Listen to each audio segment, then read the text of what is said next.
Hello friends, नमस्कार. तुमचं स्वागत आहे आपलं जॉब मराठी या युट्यूब चॅनलवरती.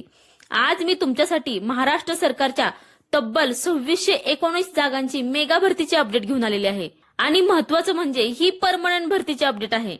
त्यामुळे तुम्हाला तुमची हक्काची कायमस्वरूपीची सरकारी नोकरी मिळण्याची ही सुवर्ण संधी प्राप्त झाली आहे. या पदांसाठी तुम्हाला 1,22,800 रुपयापर्यंत पगार मिळणार आहे.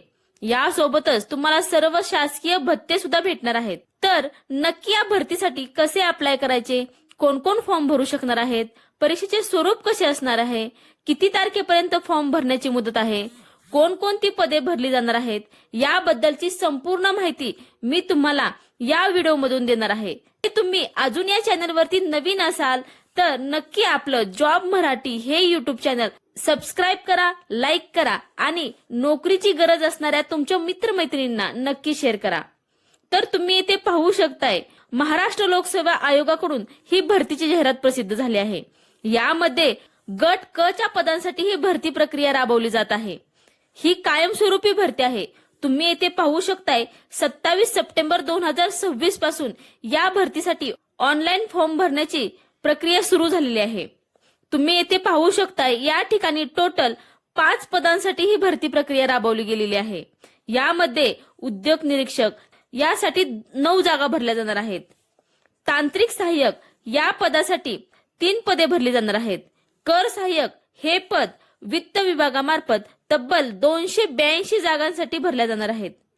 सहाय्यक मोटर वाहन निरीक्षक गट क हे पद गृह विभागामार्फत सुमारे 461 जागा भरल्या जाणार आहेत.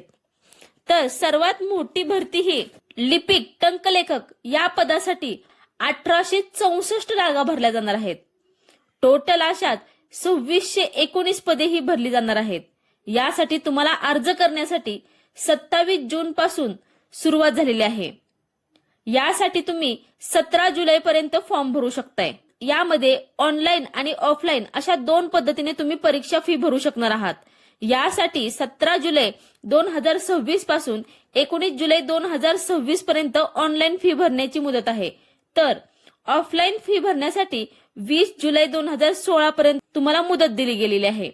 आणि महत्वाचं म्हणजे या सर्व पदांसाठी तुम्हाला 7व्या वेतन आयोगानुसार पगार भेटणार आहे. तर नक्की पगार किती भेटणार आहे हे आपण आता पाहूयात.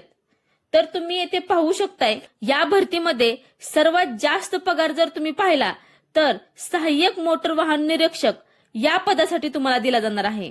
तो आहे 38,600 रुपयापासून ते 1,22,800 रुपयापर्यंत हा पगार असणार आहे. त्यासोबतच तुम्हाला इतरचे महागाई भत्ते सुद्धा भेटणार आहेत. यानंतर जर आपण पाहिलं तर उद्योग निरीक्षक या पदासाठी तुम्हाला 35,400 ते 1,12,400 रुपयापर्यंत, तसेच त्यासोबत तुम्हाला इतरचे महागाई भत्ते सुद्धा भेटणार आहेत. यानंतर जर आपण पाहिलं तर तांत्रिक सहाय्यक या पदासाठी तुम्हाला 29,200 रुपयापासून ते 92,300 रुपयापर्यंत प्लस इतरचे महागाई भत्ते सुद्धा भेटणार आहेत. कर सहाय्यक या पदासाठी 25,500 रुपयापासून ते 81,100 रुपयापर्यंत तसेच इतरचे महागाई भत्ते सुद्धा भेटणार आहेत. लिपिक टंकलेखक या पदासाठी तुम्हाला 19,900 रुपयापासून 63,200 रुपयापर्यंत प्लस अधिकचे महागाई भत्ते सुद्धा भेटणार आहेत. अशा पद्धतीने तुमची वेतन श्रेणी असणार आहे. या भरतीसाठी तुम्ही भारतीय नागरिक असणे आवश्यक आहे. येथे जर आपण पाहिले तर वयोमर्यादा जर आपण पाहिली तर यांनी कमीत कमी तुम्ही येथे पाहू शकताय 19 वर्ष वय असणे आवश्यक आहे. तसेच फक्त कर सहाय्यक या पदासाठी 18 वर्ष पूर्ण असणे आवश्यक आहे. आणि जास्तीत जास्त जर पाहिलं तर 38 वर्षापर्यंत तुम्ही या भरतीसाठी फॉर्म भरू शकताय. यामध्ये तुम्हाला काही सवलत देण्यात आलेली आहे. मागासवर्गीय, अनाथ, दुर्बल घटक यांच्यासाठी 43 वर्षापर्यंत फॉर्म भरू शकणार आहेत. तसेच विशेष खेळामध्ये प्रावीण्य असलेल्या उमेदवारांसाठी 43 वर्षापर्यंत फॉर्म भरू शकणार आहेत. माजी सैनिक उमेदवार असतील तर त्यांच्यासाठी 38+3 अशा पद्धतीने 45 वर्षापर्यंत तुम्ही फॉर्म भरू शकताय. शैक्षणिक पात्रता जर आपण पाहिली तर सर्व पदांसाठी उमेदवार हा कोणत्याही शाखेतून पदवीधर असणे आवश्यक आहे. यासाठी तुम्ही YCM किंवा रेग्युलर कॉलेजमधून पदवी प्राप्त केलेली असेल तरी सुद्धा यासाठी चालणार आहे. तसेच तुम्ही जर येथे पाहिलं तर फक्त उद्योग निरीक्षक या पदासाठी अभियांत्रिकीमधील किंवा तंत्रज्ञानामधील पदवी प्राप्त असणे आवश्यक आहे. विज्ञान शाखेतील संवैधानिक विद्यापीठातील पदवी प्राप्त असणे आवश्यक आहे. सहाय्यक मोटार वाहन निरीक्षक या पदासाठी जर आपण पाहिले तर यासाठी ऑटोमोबाईल इंजिनिअरिंग किंवा मेकॅनिकल इंजिनिअरिंग असणे आवश्यक असणार आहे.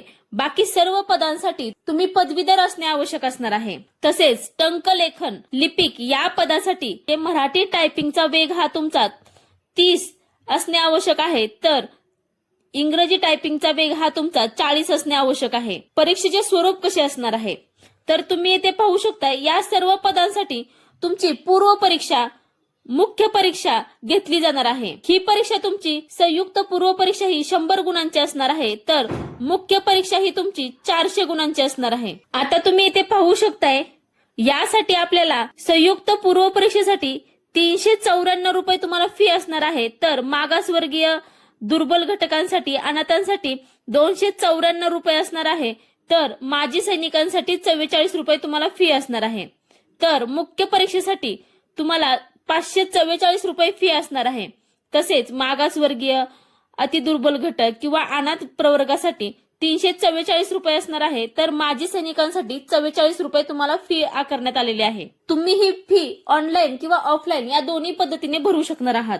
प्रत्येक विभागानुसार येथे जागांचे वर्गीकरण करून दिलेले आहे. तुम्ही येथे पाहू शकताय. या भरतीच्या माहितीची पीडीएफ मी तुम्हाला डिस्क्रिप्शन बॉक्स मध्ये दिलेली आहे, ती तुम्ही पाहू शकताय. खूप छान संधी आहे. नक्की फॉर्म भरा आणि तुमची हक्काची नोकरी, सरकारी आणि कायमस्वरूपी नोकरी मिळवण्याची खूप छान संधी आहे. तरी नक्की तुम्ही ह्या भरतीसाठी फॉर्म भरा आणि तुमची हक्काची जागा फिक्स करा. तुम्हाला हा व्हिडिओ कसा वाटला याबद्दल नक्की कमेंट करा, लाईक करा, शेअर करा आणि सबस्क्राईब करा. धन्यवाद.